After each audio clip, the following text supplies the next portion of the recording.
गानचतुराय गानप्राणाय गानान्तरात्मने गानोत्सुकाय गानमत्ताय गानोत्सुकमनसे गुरुपूजिताय गुरुदैवताय गुरुकुलस्थायिने गुरुविक्रमाय गुर्यप्रवराय गुरवे गुणगुरवे गुरुदैत्यकलक्षेत्रे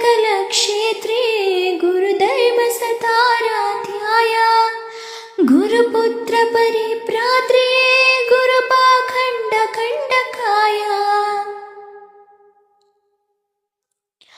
गीतसाराय गीततत्त्वाय गीतगोत्राय धीमहि गूढगुल्फाय गन्धमत्ताय गोजयप्रदाय धीमहि गुणातीताय गुणाधीशाय गुणप्रविष्टाय धीमहि